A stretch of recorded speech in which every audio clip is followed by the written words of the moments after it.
La academia ensimismada. Los políticos vendidos. La gente indiferente. Estamos al borde. Academia. Política.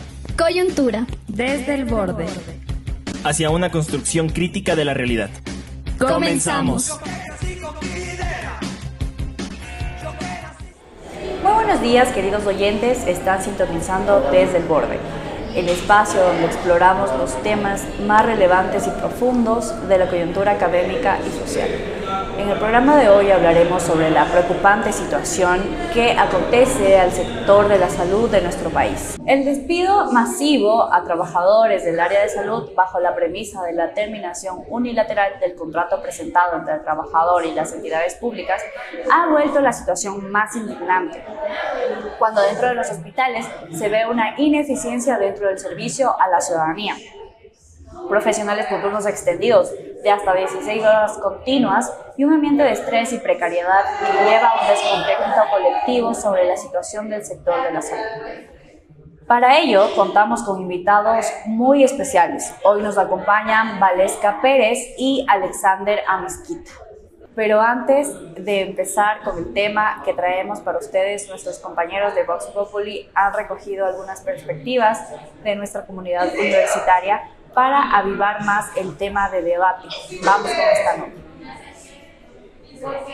Bienvenidos, queridos oyentes de Vox Populi, a un segmento más donde nos acercamos a la comunidad universitaria.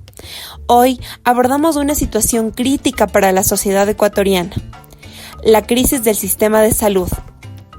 ¿Cómo ha afectado en la vida de los estudiantes esta crisis? ¿Cuál es el papel del Estado en esta problemática? Estas preguntas y más serán resueltas a continuación. Comencemos. ¿Qué opinas acerca del sistema de salud?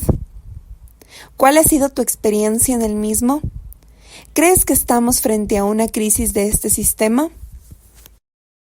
En mi opinión, en cuanto al sistema de salud, pienso que está en una situación bastante grave.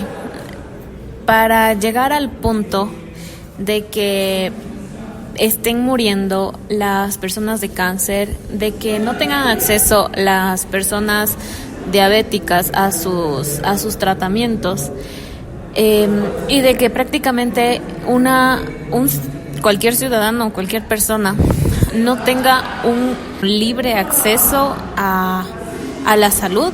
Puede que tú vayas a coger un turno, pero tú necesitas un turno para ser atendido lo más pronto posible y te dan un turno para después de 3 meses. Entonces, el hecho de que tengas que más bien ver las formas de recurrir a un sistema más bien privado de salud para poder acceder a esta, muestra obviamente un grave problema en cuanto al sistema de salud pública.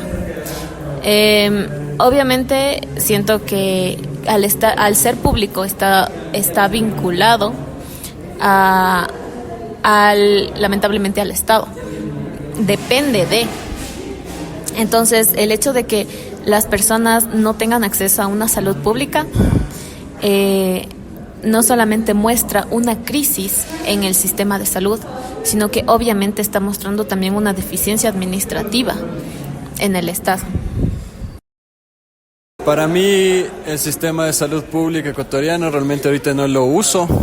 Yo sí estaba afiliado hasta hace un año, tenía una autoafiliación, pero últimamente, como no he tenido trabajos estables, no he podido afiliarme, así que no lo he ocupado últimamente. Cuando lo ocupaba, estaba bien, estamos hablando hace unos 6 años, se lo ocupaba.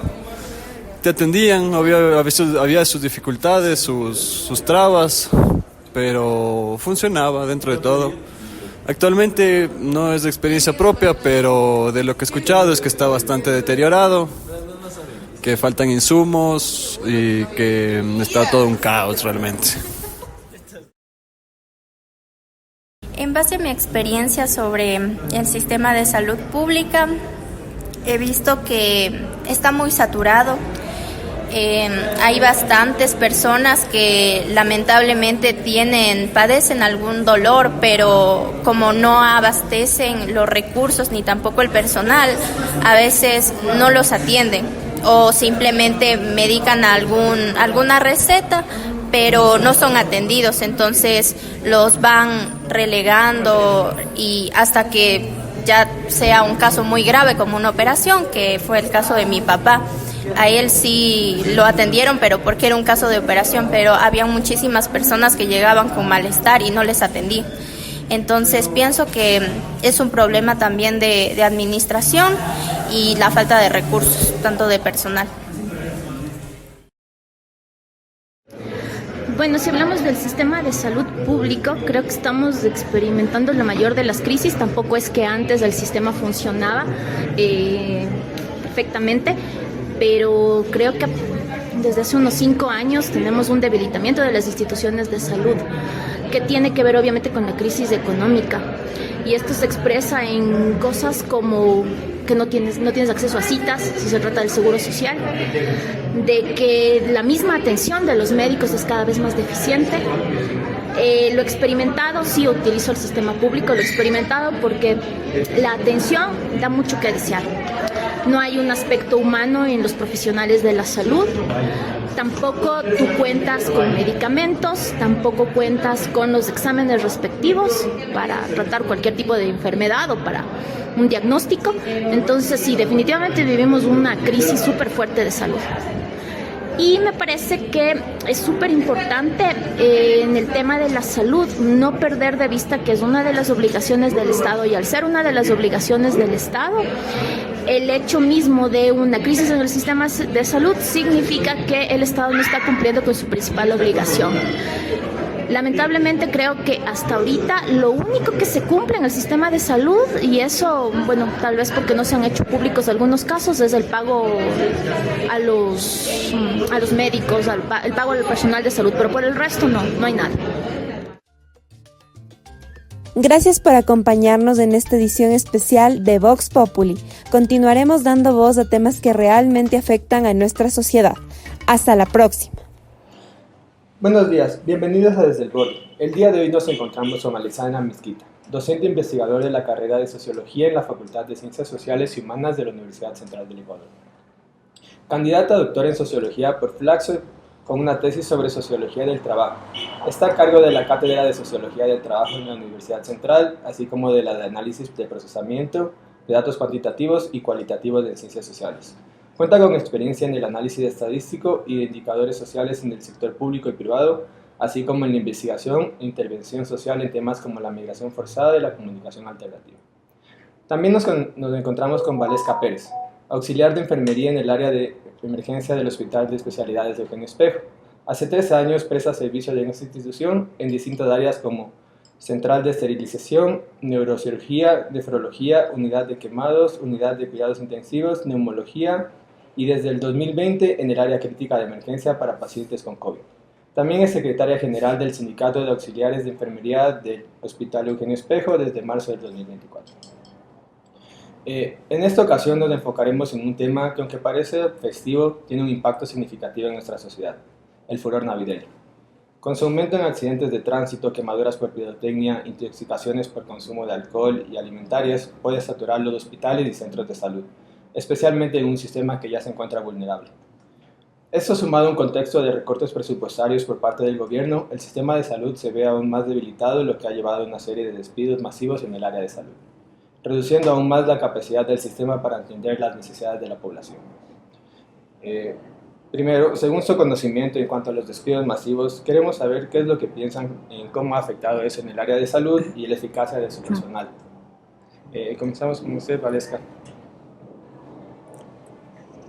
Muchas gracias por la invitación. Efectivamente, los despidos en el área de salud han afectado mucho en el hospital en donde yo trabajo, en nuestra unidad operativa.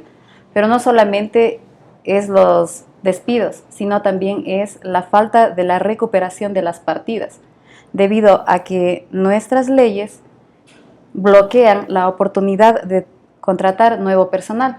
Estamos hablando específicamente del personal de código de trabajo, en este caso los compañeros auxiliares de enfermería que fallecen o aquellos que se jubilan, esas partidas se pierden y no se vuelve a recuperar a esas personas, ¿ya? Solamente se pueden recuperar aquellas que vienen de las renuncias, que de hecho ha habido, porque ha habido un incremento en las personas que por los sueldos bajos y la sobrecarga laboral se han ido a los Estados Unidos específicamente. Es decir, que de esas plazas que se pueden recuperar tampoco es que las autoridades hacen nada para poder contratar a nuevo personal. La sobrecarga laboral es evidente.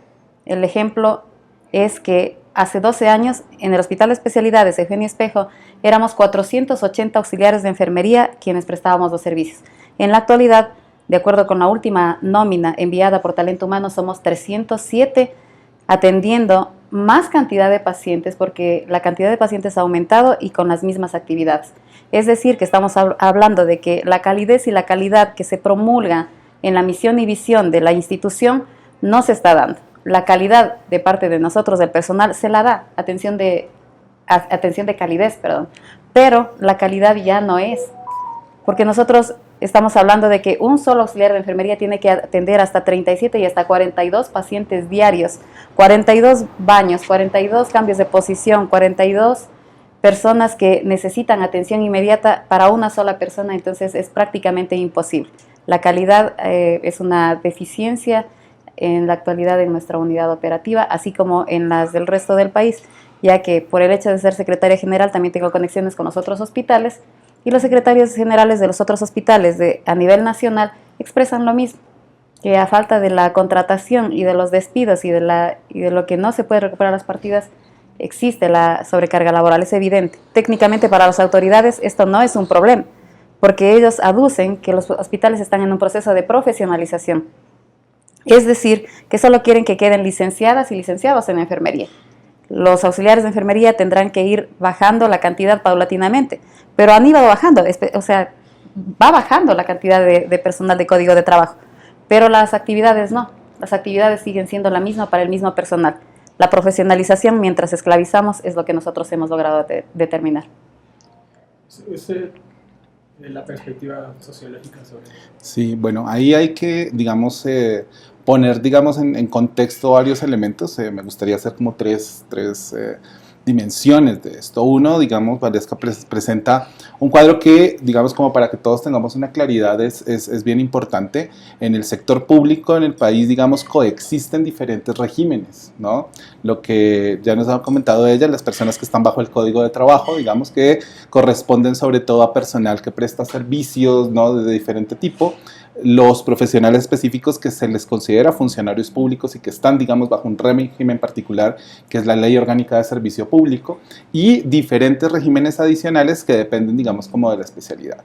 En el área de medicina hay un régimen que cubre, digamos, a lo que son doctores y todo esto. En el área, por ejemplo, en la que yo trabajo, que somos docentes del área pública, la LOES, que es una ley específica para los docentes. Y efectivamente, una de las primeras características es que hay unas diferencias enormes, digamos, entre los dos. Tanto en términos de que posiblemente hay unos mayores riesgos de precarización laboral para muchas personas, digamos, en el ámbito de los códigos de trabajo, pero eso no exime que, por ejemplo, en el ámbito, por ejemplo, de los funcionarios públicos, digamos, docentes o médicos, en cambio, por ejemplo, nosotros no gozamos de, por ejemplo, la libertad, digamos, de la creación de sindicatos, no tenemos tampoco, digamos, códigos, contratos colectivos, digamos, que a veces sí pueden firmar las personas que están bajo el régimen. Entonces hay una serie de desigualdades que en realidad se crearon cuando todas estas leyes y el Código de Trabajo en realidad se promulgó y que se ha ido reparchando, porque tenemos que recordar que el Código de Trabajo en el Ecuador data de 1938 y más allá de reformas parciales no ha tenido una gran reforma que nos obliga a pensar, digamos, de nuevo la realidad del trabajo en este país con todos los cambios que han ocurrido desde principios del siglo pasado.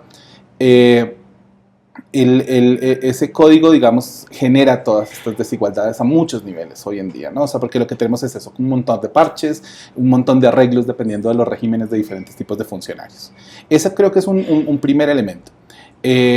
Un segundo elemento que a mí me parece clave de lo que Valesca también es el tema, que es un tema que se repite no solo con Código de Trabajo, sino con los otros regímenes, y es exactamente este discurso. Si nos ponemos un poco más atrás, es un discurso que ustedes ven sobre todo los gobiernos liberales, aunque no exime a ciertos gobiernos progresistas, de desarrollar esta perspectiva según la cual el Estado es obeso, ¿no? Y tenemos que desarrollar, digamos, una suerte de liposucción del Estado, y esa liposucción va de la mano, digamos, de la supresión de una serie de cargos que generalmente se los ha tratado, digamos, bajo dos modalidades. Uno, este tema, digamos, de los niveles, es decir, de los auxiliares, de los técnicos, ¿no? Que es el sector, digamos, de ese trabajo, que si bien es un trabajo altamente calificado, no es profesional, porque no está anclado a los títulos, digamos, normales de universidad, sino a otro tipo de titulaciones técnicas y de capacitaciones, y se pretende siempre suprimir esos cargos.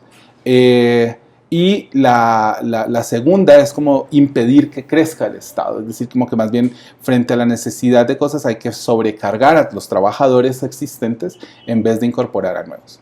Y eso es una perspectiva que ha afectado un montón, sobre todo al sector público y sobre todo a dos áreas que son la salud y la educación. Entonces, no es algo que ocurre solo con el Código de Trabajo. En un montón de plazas de los, por ejemplo, docentes o médicos que se jubilan, esa partida también se devuelve al Ministerio de Finanzas y es prácticamente imposible recuperarla, ¿sí? Es decir, si usted es un docente o si usted es un médico y se jubila, no es que se pueda reemplazar con un nuevo médico mediante un concurso y traer un nuevo médico, no.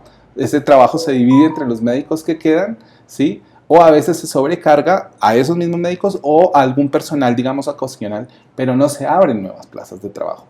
Y efectivamente eso no toma en cuenta casi nunca, primero, que la cantidad de pacientes que se deben atender, en cambio, eso aumenta todo el tiempo. Casi nunca hay periodos en los que usted diga se ha disminuido, porque la población de los países, las tasas de enfermedad siguen aumentando todo el tiempo, y lo mismo pasa con la educación.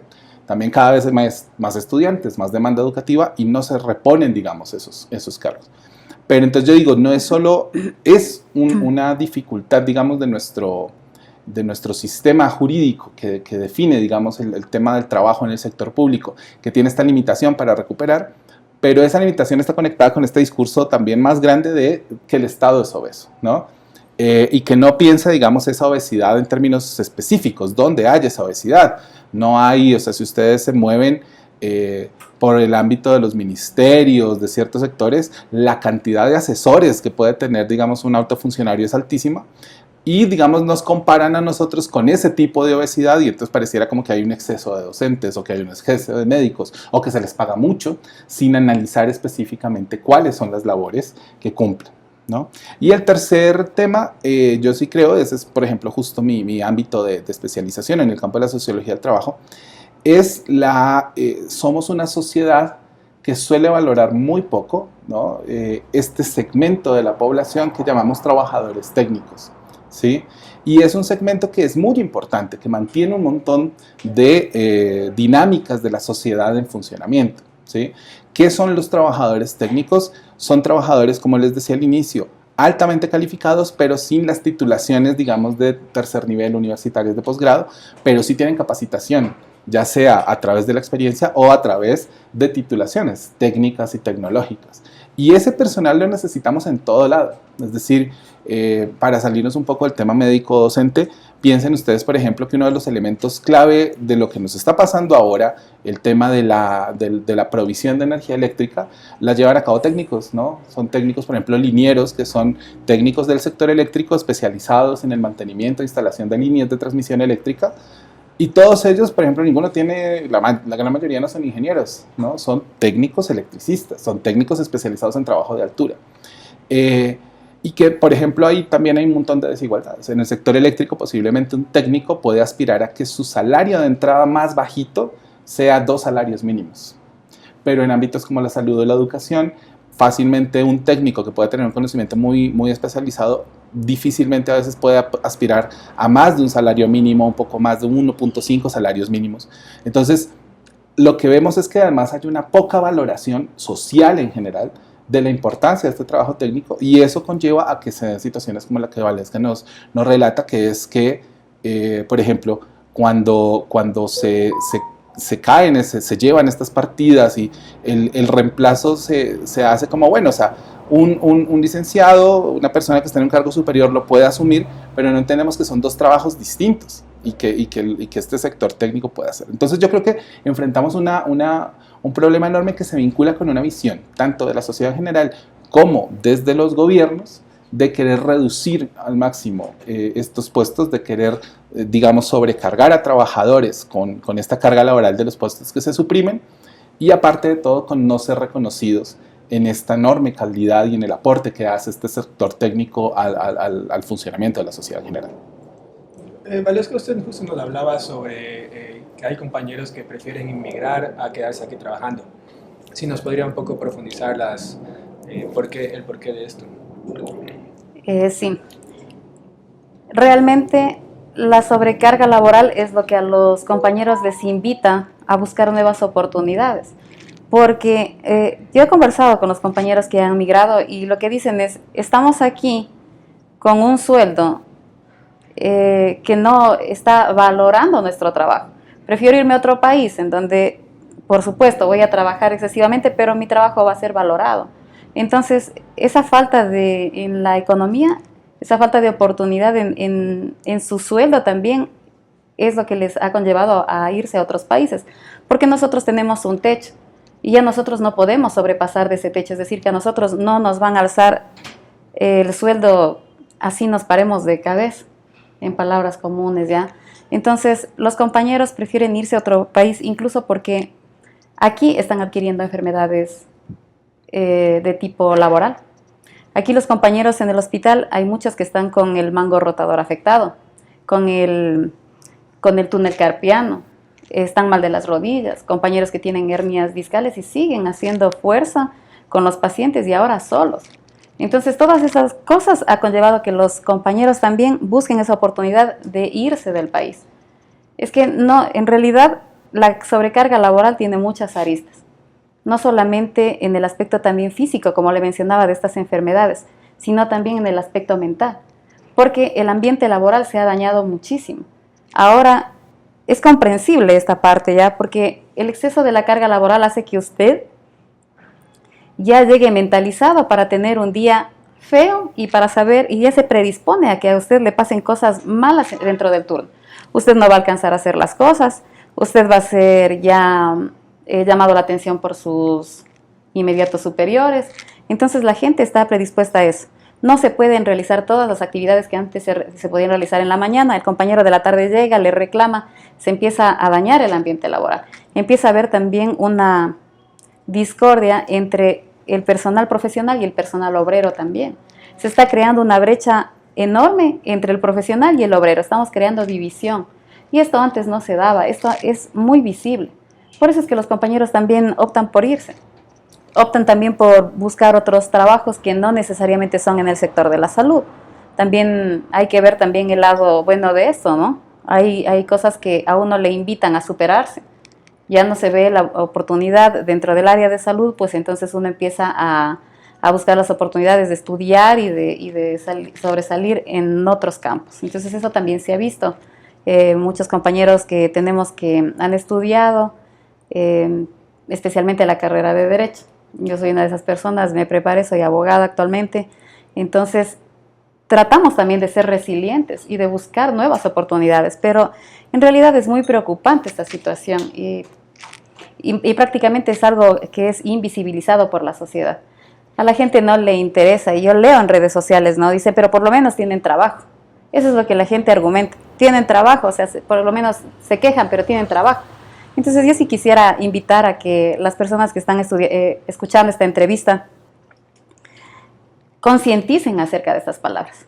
No es importante solamente tener un trabajo. No es que solamente es importante tengo el trabajo y ya. El trabajo que nosotros tenemos debe realizarse de forma digna, porque la dignidad es un atributo de los seres humanos que hay que destacar.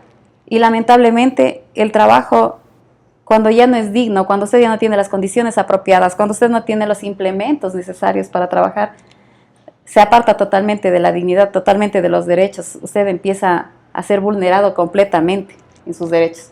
Incluso, bueno, me imagino que más adelante vamos a tocar el tema, pero incluso en la falta de pagos puntuales, porque la gente ya tiene su distribución, la gente ya tiene planificado en lo que va a gastar su dinero. O sea, todos estos problemas implican el tema que estamos tratando. Siguiendo esta perspectiva del Estado, quería preguntarle, igual como existen códigos de trabajo, leyes sobre el trabajo, ¿cómo ha cambiado eso en los últimos mandatos de gobierno? Porque se ha notado una disminución del presupuesto público. Bueno, hay que tener en cuenta, digamos, varios aspectos, porque efectivamente lo que nosotros tenemos que entender es que los porcentajes de disminución más altos se dan en lo que solemos llamar inversión, ¿sí? Es decir, generalmente, digamos, hasta cierto punto, en el sector público se garantizan sueldos, salarios de las personas, pero es la inversión, la posibilidad de crecer, la posibilidad de mejorar, por ejemplo, las instalaciones para la atención, la posibilidad de, justamente, por ejemplo, crear programas para que las personas se formen, mejoren, ¿no?, sus habilidades en diferentes áreas del sector público. Eso es todo lo que se ha disminuido, ¿no? Cuando, sobre todo, digamos, volvemos a las desigualdades. Por ejemplo, muchas veces hay problemas de pago, pero posiblemente los más afectados por los problemas de pago son los compañeros que están, por ejemplo, con contratos ocasionales, ¿no? Donde hay un montón, digamos, de formas particulares de decir, no se renovó ahorita, te renuevo ahora, después te pago por órdenes de pago después, que sufren una precariedad mayor a la de los sujetos. Pero frente a eso yo sí quisiera recuperar algo de lo que dice Valesca, que es muy, muy importante, y es, y perdón que me ponga aquí teórico y, digamos, y muy marxista en el asunto, pero digamos que uno de los mayores triunfos del neoliberalismo es que nosotros hemos pasado de una confrontación entre los trabajadores y los propietarios a este discurso que nos pone a pelear entre trabajadores, ¿sí? Exactamente ese discurso que dice que en realidad casi que los malos son las personas que tienen trabajos estables, porque no están dispuestos a perder su trabajo para que otras personas entren, ¿sí? Oculta que generalmente cualquier proceso de esos implica que las personas que entran en condiciones hiper precarizadas y que no se puede defender el trabajo renunciando al trabajo propio, renunciando a la dignidad de los sujetos. Y la verdad es que ese posiblemente es uno de los mayores triunfos neoliberales, que nos enfrascamos en esa discusión, en los supuestos privilegios que tienen los trabajadores estables frente a los que ni siquiera tienen un trabajo, para de alguna manera justificar la existencia de trabajos hiperprecarizados como una suerte de mínimo, casi de derecho humano, ¿sí? Cuando lo que nos dicen los derechos humanos es que tenemos derecho a la dignidad humana, que tenemos derecho a un trabajo digno, ¿no? No a un trabajo indigno que al menos nos permita decir que tenemos trabajo. Entonces, la verdad, ese es uno de los elementos claves. Y el tema, la verdad, es que a veces la discusión sobre el gasto público y sobre la inversión es una discusión que también nos encubre los malos manejos del Estado, ¿sí? No, aquí estamos hablando del sector público principalmente, y nosotros tenemos que saber que hay unas enormes reservas que venimos de 3 gobiernos que se han preocupado por satisfacer a los tenedores de deuda, a los acreedores, y por mantener el pago de esos intereses y reducir al mínimo la inversión, ¿no? Entonces, ese creo yo que es el problema central, ¿no? Pero yo creo que no estamos lejos a el momento en el que se van a poner en riesgo incluso el pago de los salarios, digamos, más básicos en diferentes sectores. Y está el otro tema, y es que la verdad, yo creo que hay una precarización, digamos, un proceso de precarización que se aceleró, y creo que no me va a dejar mentir Valesca, con lo que fue el proceso de la pandemia, ¿no? Es decir, de alguna manera, este sacrificio que los funcionarios del sector salud, que los trabajadores y obreros del sector salud estuvieron dispuestos a hacer en la pandemia, lo han querido convertir como en una norma, y que ese cambio no implique ninguna mejora ni en el salario ni en las condiciones de trabajo para los trabajadores del sector salud, ¿no? Entonces, de golpe, digamos, sí, puede que en la ley no esté, pero empieza a construirse una cultura, por ejemplo, donde las jornadas más extensas, donde el apoyar, donde el quedarse se vuelve una norma. Y eso no es algo que beneficie a la gente. Y la verdad, todos tenemos derechos a que también sea reconocido, ¿no? El trabajo en la calidad en la que lo hacemos, ¿no? Entonces, la verdad es una situación a la que tenemos que ponerle mucha fuerza, que no es una cuestión solo de si hay plata o no, ¿sí? Es una cuestión de cómo se organiza ese gasto, de para dónde va, ¿no? Si como sociedad estamos dispuestos a seguir sosteniendo el pago a los acreedores cuando tenemos 8.000 millones de dólares en la Reserva Internacional, que una parte bien podría estar, digamos, enfrentando diferentes crisis, no solo la crisis energética, una crisis del sector salud que vivimos todo el tiempo, ¿no? Compañeros hablaba, ya no podemos brindar la calidad, y creo que todos los que hemos tenido que estar en el sector salud nos damos cuenta cuánto se demora pedir una cita en especialidad, ¿no? Cómo hay cada vez es menor, por ejemplo, el tiempo de atención, y este tema de los indicadores, eso me parece todavía más complicado, porque a veces no se trata de que un médico, por ejemplo, no quiera atender a las personas, es que tiene que cumplir una cantidad de atenciones al día que hace que le esté dispuesto a recibirlo usted 8 minutos y en el minuto 8 está mirando el reloj y a decirle ya pasa el siguiente, ¿sí? Que yo sí creo que en algún momento, como bien decía la compañera, no tuvimos esas presiones y no era que tuviéramos muchísimo menos recursos, pero esta presión de arriba está. Y quiero concluir con eso. Pareciera que sí en el sector público se está construyendo una suerte de segunda capa de legalidad que hace hoy muy difícil hacer el trabajo en cualquier sector público, que es este temor a la Contraloría, ¿sí? Es decir, eso se vuelve... Entonces el tema de las atenciones, el tema de cuánto me quedo, el tema de cuánto hago, no es una cuestión de qué necesito hacer para cumplir mi trabajo, sino qué necesito hacer para que Contraloría no me glose, ¿sí? Con una Contraloría que además en los últimos años yo creo que de alguna manera ha desfigurado su trabajo, en el sentido de que está bien que se controle el ejercicio del gasto público, pero que hace cosas para las que no está preparada, ¿sí? No tengo ejemplos, por ejemplo, del área de salud, pero les puedo decir, por ejemplo, que en nuestra universidad, en la Universidad Central, ha habido glosas, por ejemplo, a decanos en el área, por ejemplo, de veterinaria, porque la gallina no pone 10 huevos a la semana. Y porque entonces en esta semana puso 2 y la otra puso 4 y usted en el informe inicial dijo que la previsión era 10 huevos a la semana. Tenemos decanos que han tenido que pagar glosas por la cantidad de huevos que una gallina no puso. Y eso es, o sea, es un nivel absurdo de control, completamente insensible a cada necesidad.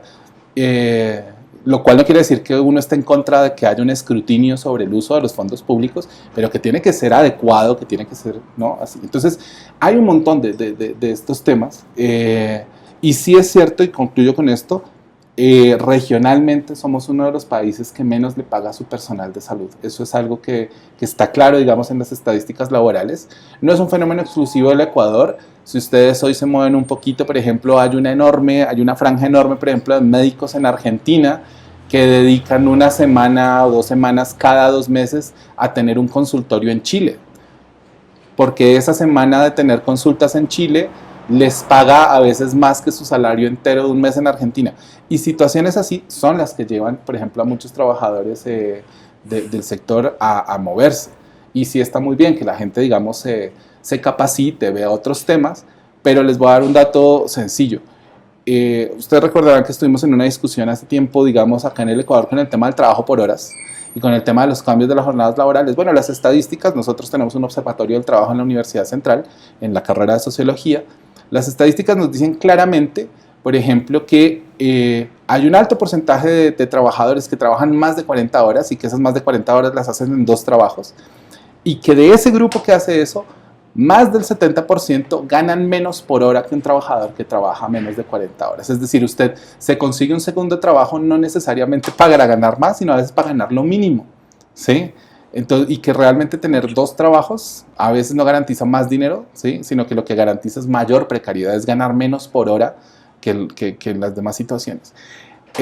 Pero eso es lo que estamos llevando a mucha gente de diferentes sectores y en el personal de salud. Y de nuevo, ya de por sí una jornada en el área de salud es muy compleja, ¿sí? No son como las jornadas de 8 horas que hacemos todos, son jornadas que son mucho más estresantes, que tienen horarios distintos. Y si a eso usted le suma que trabaje en otro lado, más horas, más precarizado, pues evidentemente nunca vamos a tener, digamos, una mejora en el servicio, sino como nos contó la compañera, más bien un decrecimiento, ¿no? Hay formas de solucionar eso, pero desafortunadamente estamos gobernados por esta perspectiva financiera, digamos, en la economía. Eso. Bueno, es que usted lleva gran cantidad de años en el sector de la salud. Quisiera que me dé una perspectiva de cómo ha ido cambiando, digamos, antes de pandemia, cómo afectó a la pandemia y ahora cómo después de pandemia se está viviendo. Ya. Sí, efectivamente, yo trabajo en el área de salud 13 años, en el mismo hospital, en diferentes áreas.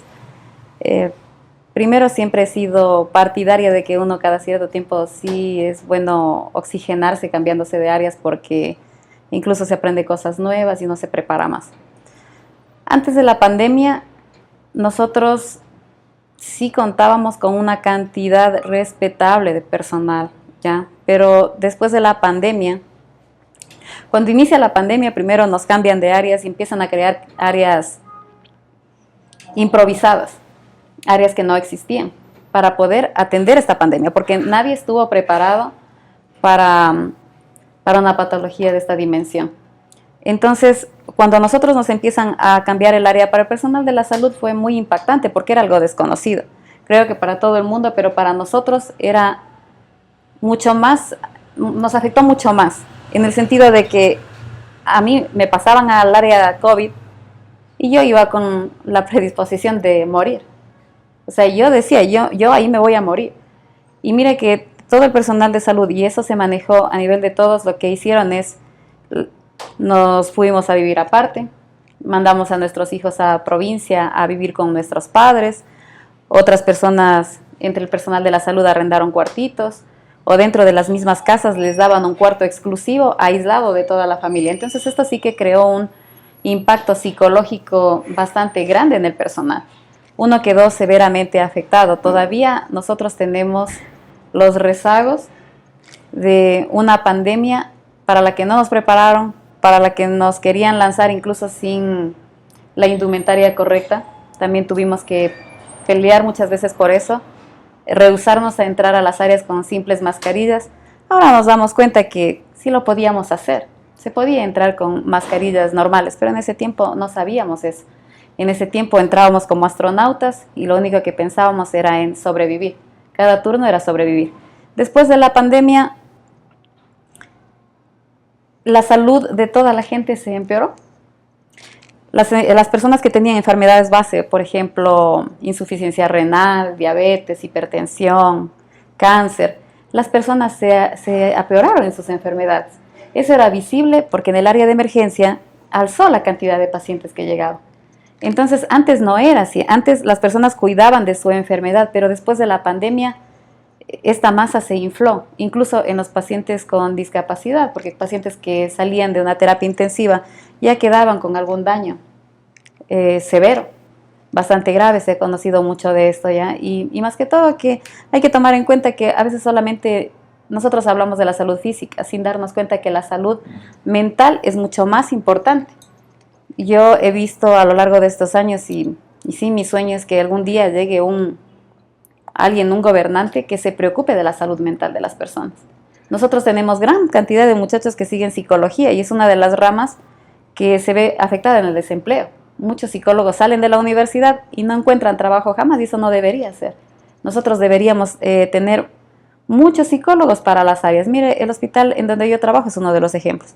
El Hospital Eugenio Espejo es uno de los más grandes del país, por no decir el más grande, ¿no?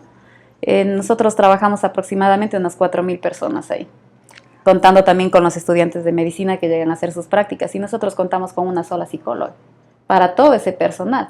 Es decir, que no se está cubriendo la brecha de salud mental prácticamente de nadie. Entonces, después de la pandemia, la gente sí quedó muy afectada. Yo me doy cuenta en los compañeros de su estado de ánimo. Todavía recuerdan todas las cosas que pasamos con dolor. Todavía se recuerda eso con dolor, con lágrimas en los ojos. Todavía es un drama recordar aquello. Pero el Estado no se ha hecho tampoco cargo de la salud mental de las personas en ese sentido. Hubieron muchas personas que también renunciaron justo en la pandemia. En la pandemia hubo mucha gente que renunció. Hubieron suicidios también, dentro de los mismos turnos. Entonces todas esas cosas pasaron y la vida nos cambió por completo. Nos acostumbramos, como mencionaba, a trabajar en unas condiciones en las que en ese momento nos dijeron hay que arrimar el hombro por la gente, por la sociedad, por el país, por los pacientes arrimemos el hombro, y nosotros estuvimos dispuestos, arrimamos el hombro, entrábamos a trabajar 24 horas seguidas, eso era durísimo, uno salía enfermo de ahí, de las 24 horas, y los días que tenía libres era para recuperarse de aquella jornada extensa y que nos sacaba prácticamente enfermos de las áreas ya. Pero luego de eso se acostumbraron, sí, se acostumbraron. Ahora quieren que todo el tiempo estemos arrimando el hombro. No ha parado esa palabra de arrimar el hombro, de ver lo mejor, es que no hay presupuesto, es que el gobierno no tiene para contratar nuevo personal, es que si hacemos el requerimiento. ¿Y qué nos toca? Seguir poniendo el hombro y seguirnos enfermando, y la gente ahora ya está harta, ya se está quejando, la gente se está sublevando. Yo pienso que en los próximos días se va a empezar a levantar la gente. Nosotros igual como sindicalistas, con los secretarios generales de otras instituciones, no solamente a nivel de Pichincha, sino del país, nos vamos a levantar. Y ahí sí quisiera yo aclarar acerca de nuestro contrato colectivo que tenemos. Ya siempre se escucha en las noticias los contratos millonarios, los contratos colectivos exclusivos y que benefician con cantidades exorbitantes, increíbles a los trabajadores. Nuestro contrato colectivo en salud es bien pobre, es bien... O sea, es poquito los beneficios que se tienen a nivel económico. No son contratos como los de las petroleras, por ejemplo. Nosotros no, nuestros subsidios familiares no pasan de 20, de 30 dólares. Entonces, eso hay que considerar también. Nosotros tenemos un contrato colectivo firmado en el 2017, cuando ¿qué dice el Código de Trabajo? Que ese contrato debe ser firmado cada 2 años. Sin embargo, nosotros seguimos con un contrato del 2017 que no permite nuevas contrataciones porque el mismo contrato bloquea esa situación. Entonces no se está prestando atención en ninguno de los aspectos a los trabajadores. Lamentablemente los gobiernos neoliberales no les interesa a la gente. A un gobierno de derecha no le interesa el bienestar de la gente, no le interesa eso. Yo pienso que lo que se apunta es a una privatización de la salud. Lo vimos en el gobierno anterior. Yo les decía, no está bien lo de las farmacias. En el gobierno anterior del señor Lazo, lo que se decía es, no hay la medicación en el hospital, pero no se preocupe, aquí le vamos a dar una receta y usted la puede retirar en una farmacia. Y usted cogía su receta y usted como usuario se iba contento porque iba a tener la medicación en la farmacia. Pero usted se iba y usted no es que podía retirar la medicación en la farmacia que puso la chica, la farmacéutica que se graduó de la central recién y puso la farmacia en la esquina de su casa, no. Usted iba y retiraba esas recetas en las franquicias. Entonces, a partir de eso, para mí eso es una especie de privatización ya, o sea, apunta a la privatización, porque para mí es más fácil invertir en salud directamente en las áreas hospitalarias que pagarle a la farmacia donde ya me van a cobrar un excedente. Lo mismo con la atención, hace rato se mencionó que los médicos tenían exceso de personal, sí, tampoco es que se está invirtiendo en salud y yo le pongo un gran ejemplo, ¿no? Yo sí le hablo con ejemplos. Usted se rompe una pierna. Usted va al hospital y le dicen, sabe que no tenemos los clavos, no tenemos la placa, y como usted necesita la cirugía, le vamos a dar el pase, y en este caso me voy a referir a una clínica, le vamos a dar a la clínica Cotocollar, ¿ya? Le vamos a dar el pase a esa clínica y usted se va y allá le operan. Entonces, la misma cirugía que acá en el hospital el gobierno hubiese invertido unos $1.500, me invento, allá en la clínica le van a cobrar unos $6.000, unos $7.000. Y el Estado, el gobierno, va a pagar los $7.000 a esa clínica, pudiendo haber invertido menos acá en el sector de la salud.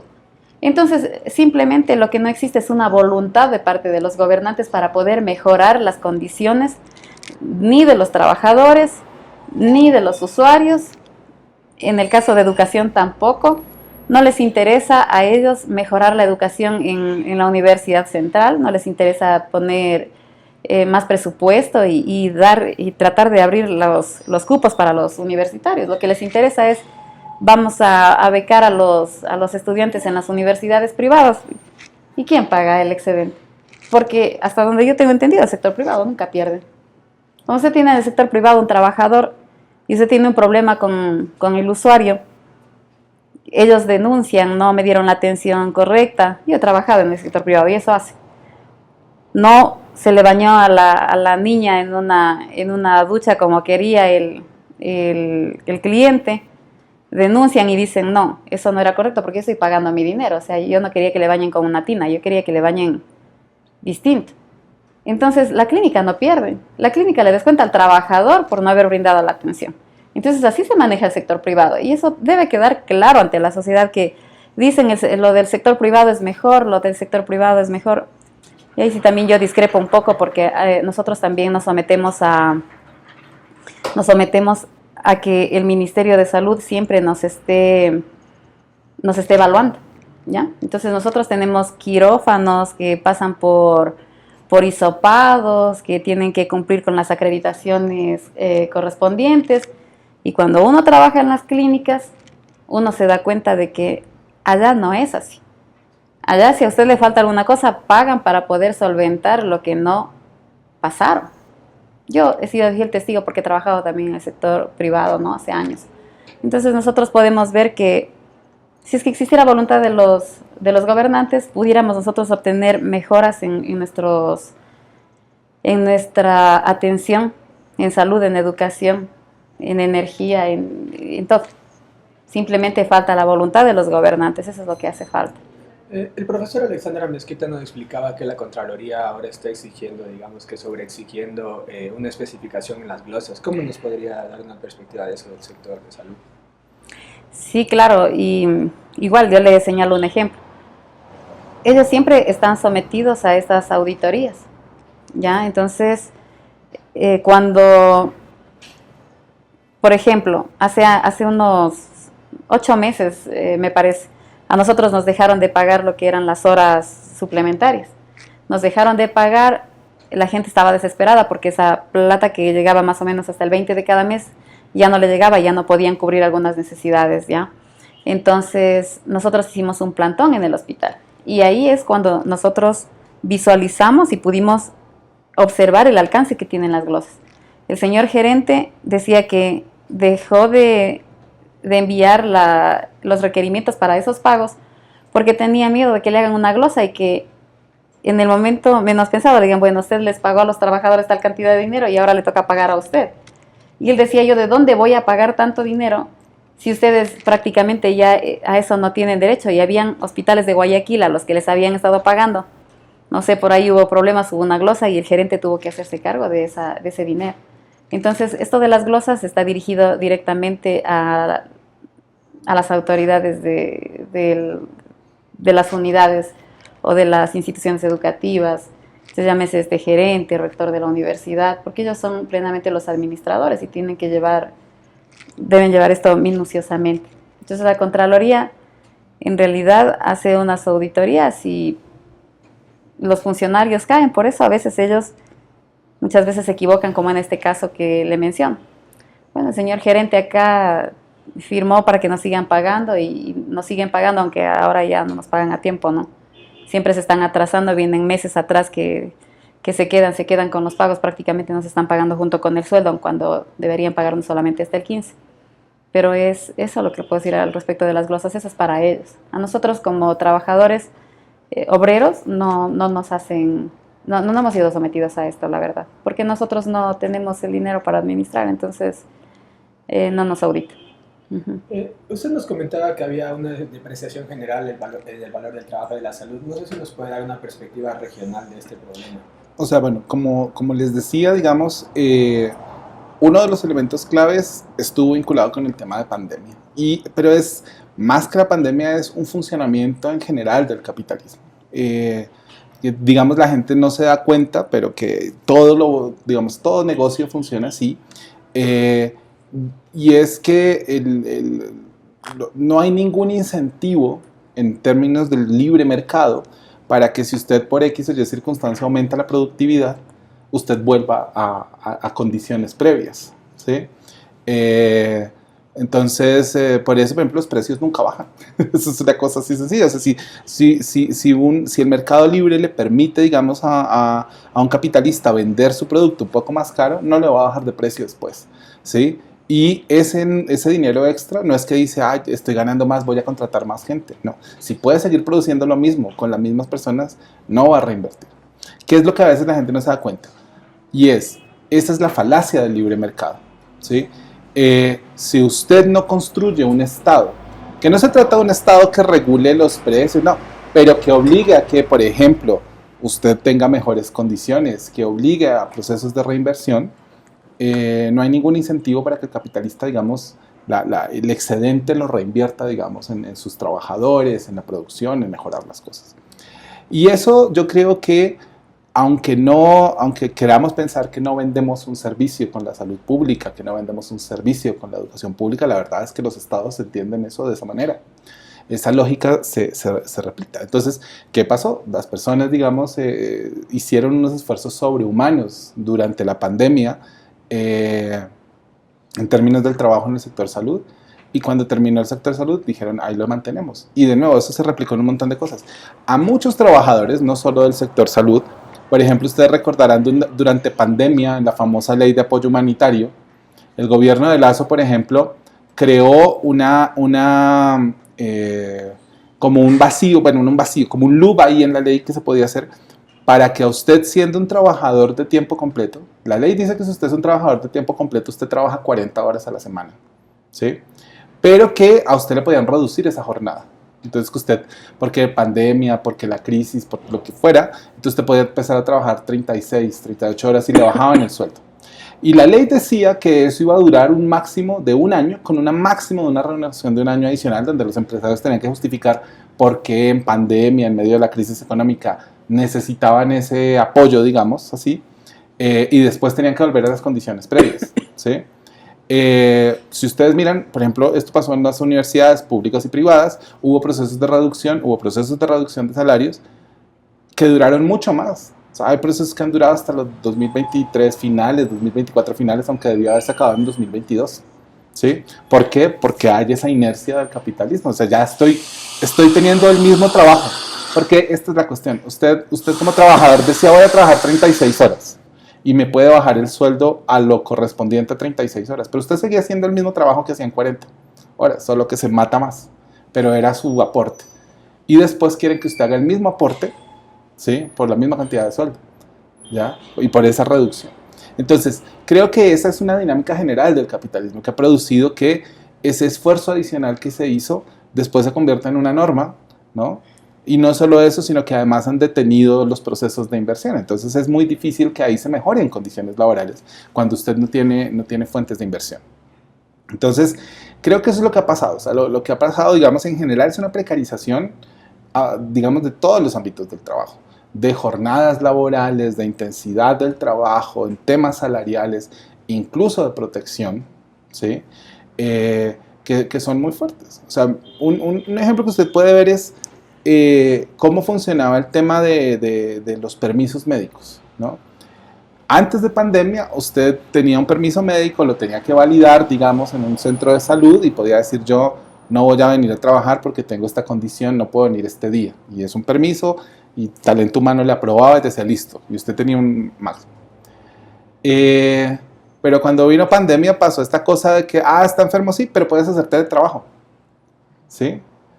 Y digamos, se volvió una cosa, uno tuvo como trabajador que aprender como una nueva técnica, y era que si usted iba al médico y usted tenía una condición que implicaba reposo, el médico cuando emitía el reposo, usted le tenía que exigir al médico, pero póngame ahí que también implica reposo del teletrabajo.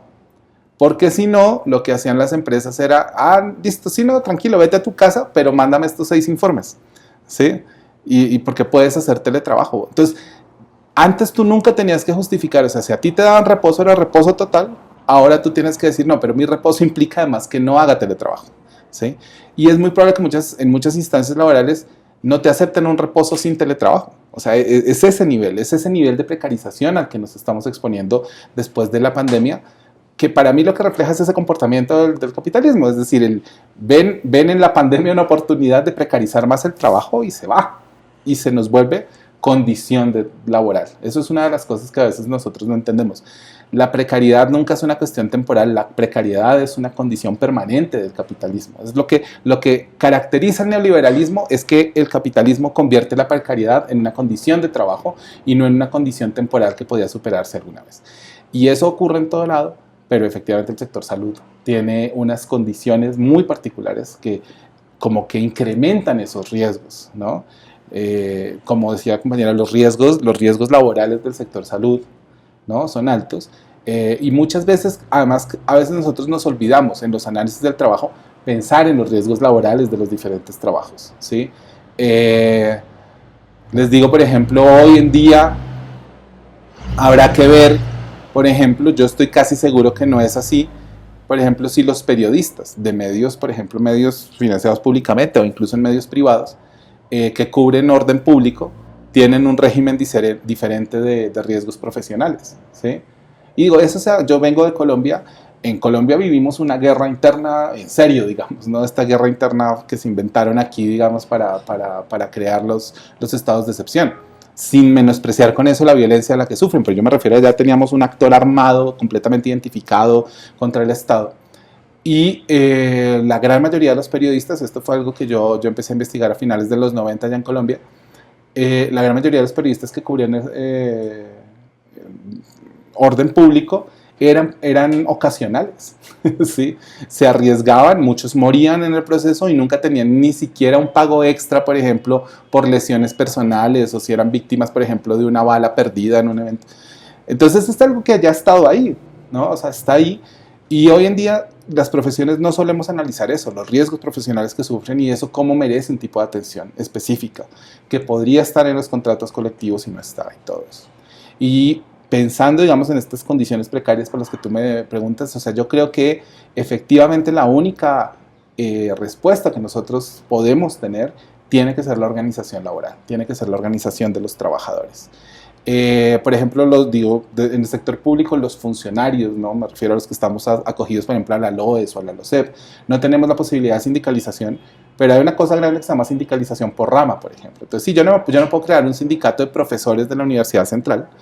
Sí, eso está prohibido por la ley, pero puedo pensar en el sindicato de profesores, en general, de profesores del Ecuador, y sindicalizar una rama. Y lo mismo puede pasar en otros escenarios. Hay que fortalecer los procesos sindicales de los trabajadores en los hospitales, de sus posibilidades gremiales más allá de esto, y esa es la posibilidad de organización y de lucha sindical, tanto la sindicalización por rama como la sindicalización de empresa donde se puede hacer, y la posibilidad de que confluyan esos ejercicios, la que nos va a mejorar. O sea, yo creo que, por ejemplo, es muy importante hoy en día que pensemos en una sindicalización y en un proceso de convergencia de los trabajadores públicos, porque hemos sufrido un montón de cosas y además sufrimos una estigmatización como unos supuestos privilegiados por este discurso de la obesidad del Estado que nunca nos ha atacado a nosotros, ¿sí? O sea, a los docentes, a los médicos, ¿no? A los docentes de colegio, ¿no? Nunca les ha tocado esa obesidad, pero todo el mundo piensa que nosotros somos unos pipones dentro del ámbito laboral. Y yo creo que esa es, ¿no? El problema tal vez que hemos sufrido siempre es que vivimos sindicalizados por aparte, porque ese es el sistema. El sistema también ha contribuido a que cada quien luche por su lado, porque como les digo, al final esa es la práctica del neoliberalismo, hacer que nos peleemos entre trabajadores y que olvidemos, y yo no quiero usar la palabra enemigo, pero que olvidemos que la confrontación es contra el capital y que un elemento importante del capital es el Estado, ¿sí? No es que el Estado sea nuestro enemigo, pero lo único que hace mejorar el Estado es que nosotros estemos confrontándolo constantemente, ¿sí? Y creo que sí, como decía la compañera, ojalá sea el momento en el que empecemos a hacer eso. No como un levantamiento, no es una cosa de estar contra un candidato, contra un gobierno u otro.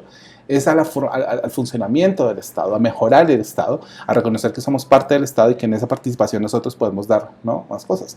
Uno de esos temas es eso, o sea, por ejemplo, Contraloría, que yo, como les digo, yo pienso que es una instancia súper necesaria en un Estado, pero debe ser una instancia que debería empezar a flexibilizar no las auditorías, sino su perspectiva sobre cómo se hacen las cosas, a entender que es distinto auditar un contrato petrolero que un contrato, por ejemplo, de compra de equipos médicos en un hospital, que es distinto auditar un contrato para la adquisición de barcazas en una crisis eléctrica que la adquisición, por ejemplo, de equipos para dotar un laboratorio en una universidad, ¿sí? Hay un montón de cosas que se pueden hacer mejor, ¿no? Y que no se hacen, y que tal vez es el momento para hacerlos, que sí deberíamos unirnos, trabajadores de todos los sectores y tener, digamos, una propuesta común. Para finalizar, si nos puede dar unas reflexiones sobre todo el tema que hemos abordado, primero Valesca y después Alexandre. Sí, la reflexión que yo puedo dar en este momento es que tenemos que llamar a la unión nosotros tenemos que unirnos, es el momento en que hagamos una sola fuerza. Siempre se dice ese dicho, no, divide y vencerás. Es verdad, porque en la división se encuentran las debilidades. Yo sola no puedo mover una mesa, pero si todos los que estamos aquí presentes nos ponemos a mover, la vamos a mover y la vamos a mover bien lejos. Entonces yo sí hago ese llamado a la unión, a la fuerza. Son momentos críticos, son momentos en los que nosotros tenemos que también hacernos responsables de aquellas acciones futuras, por ejemplo, el voto. Nosotros estamos acostumbrados a no hacernos responsables en ese sentido. O decimos votamos nulo y votamos en blanco porque no me quiero hacer responsable que gane cualquiera. Ya nos hemos dado cuenta que esas palabras nos sirven de que al fin yo vivo de mi trabajo, entre quien entre yo tengo que seguir trabajando, yo vivo de mi trabajo, yo no tengo nada que ver con el gobierno que entre. No es así, hay que hacerse responsables.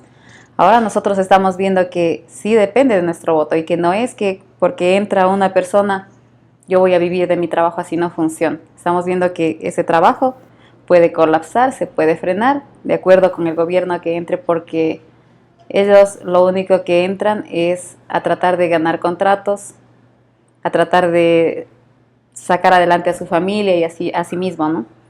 Pero no existe en nosotros la concientización acerca del voto específicamente. Hay que hacernos responsables, hay que ser partícipes de estas jornadas electorales que se vienen. Yo sí invito, porque eso es lo que se viene.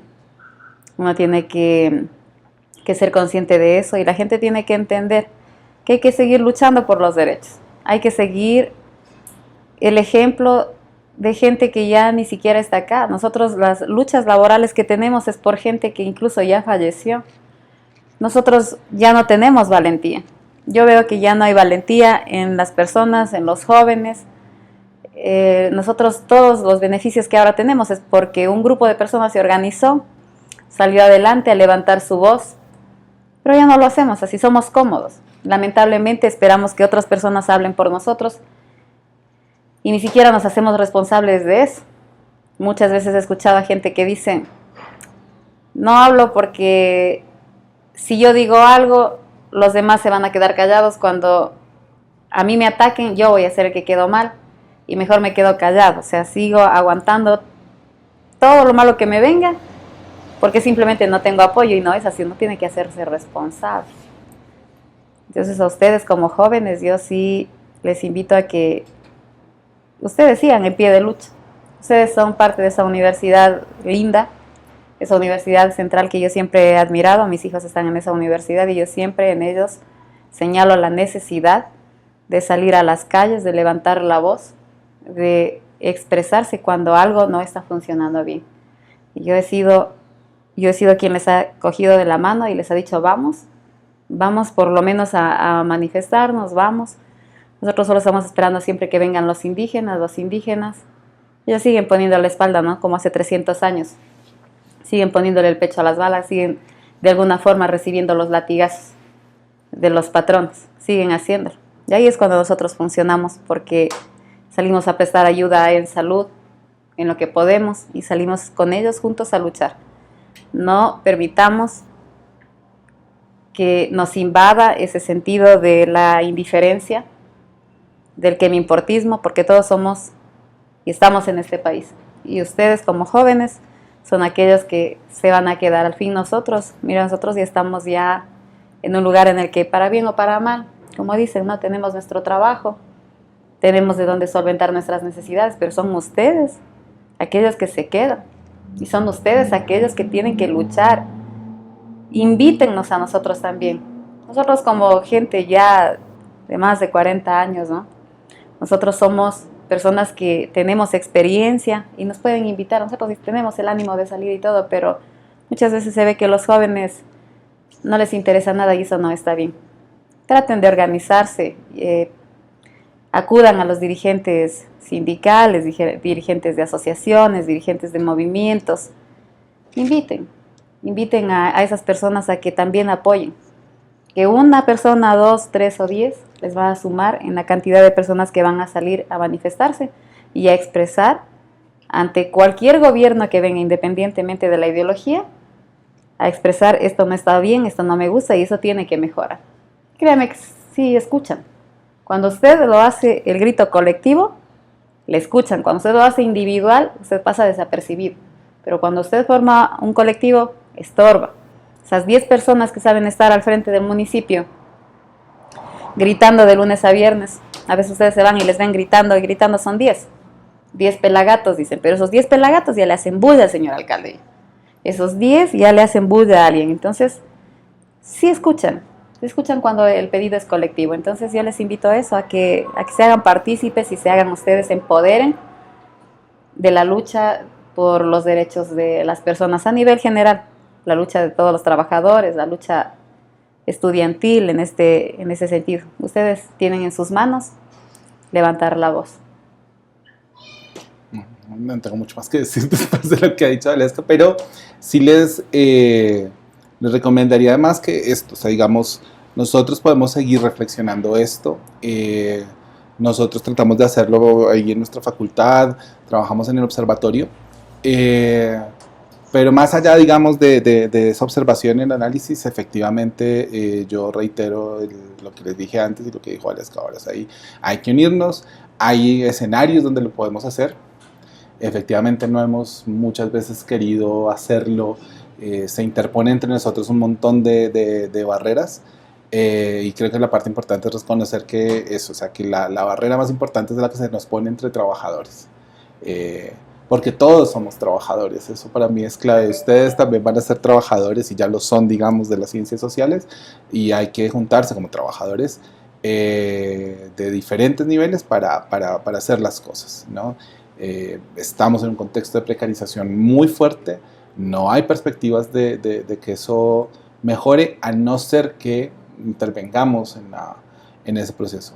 Tenemos experiencias que lo han logrado, sí se ha logrado antes, sí se puede hacer, y hay que tener, digamos, esa voluntad, digamos, en este momento.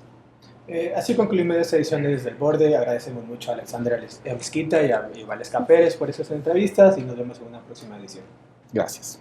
Gracias. Agradecemos a nuestros invitados y a todos y a todas quienes conforman parte de nuestro equipo Desde el Borde.